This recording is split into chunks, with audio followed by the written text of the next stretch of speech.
Hello, everyone. So I found an interesting article regarding a Supreme Court case in the States regarding Tesla's direct sales model. For those who don't know, Tesla doesn't have a dealership model. They sell directly to their customers, whereas traditional automotive, they have third-party dealerships that are actually not owned by the parent company. Like a Ford dealership is not actually part of Ford Motor Company. It's a franchise. So there's a few states left that do not allow this direct sales model. And so this is what the Supreme Court case was about. So let's check out the article. So the article from Electric: Tesla wins big direct sales Supreme Court case. Tesla won a critical case in Delaware Supreme Court to allow the direct sale of electric vehicles in the state. To this day, there are still some states that prevent Tesla and other automakers from selling directly to consumers. It's due to old laws put in place to protect franchise dealerships against automakers that were trying to compete with the people who invested a lot of money into providing a sale and service workforce for them. It made a lot of sense. But now those same laws are being used to prevent Tesla and other new automakers who never had a franchise dealership from competing against dealers who sell vehicles from other automakers. It is being used in an anti-competitive way.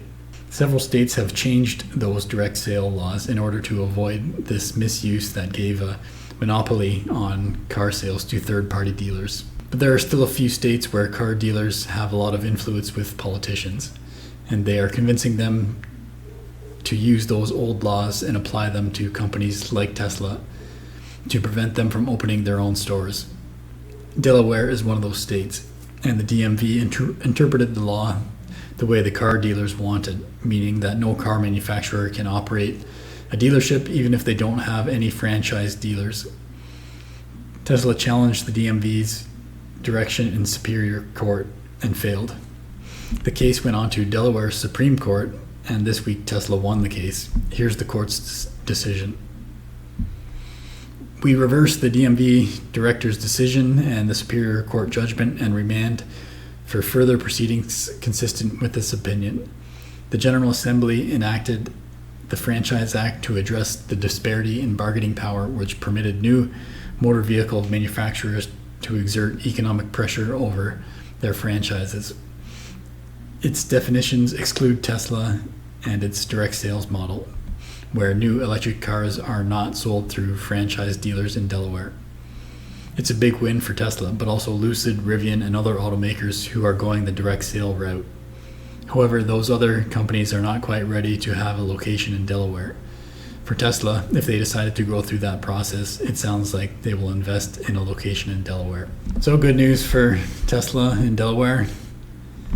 Delaware, I had to look it up here. I knew it was a small state, but yeah, it's a pretty tiny place with looks like one major city there, Wilmington.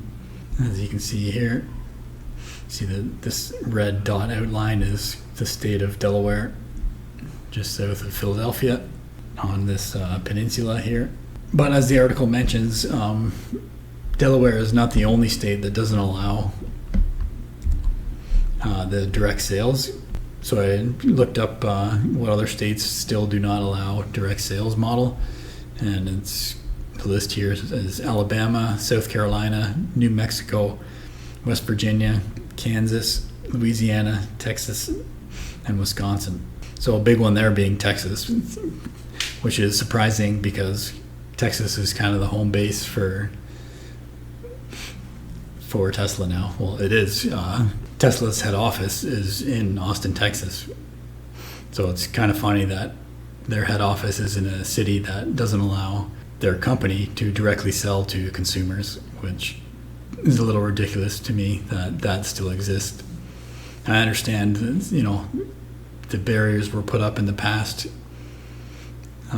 but I think they need to be revisited and updated, as I believe it only benefits customers of car manufacturers, that they can directly purchase from a car manufacturer and take out the middleman who's only going to increase the cost.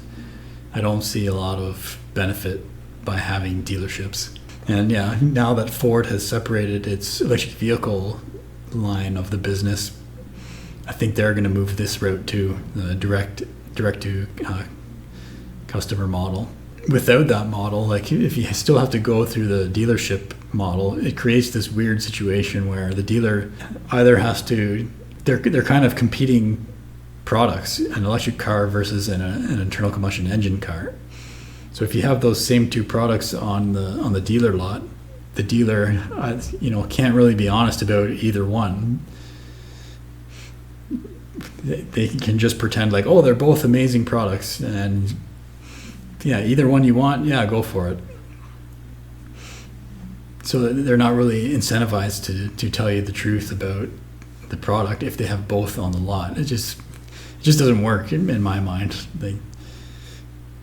If the customer comes in and he's interested in an electric vehicle, the salesman just tells you all the negatives about the internal combustion engine car. But it's like, well, you're selling those on your lot.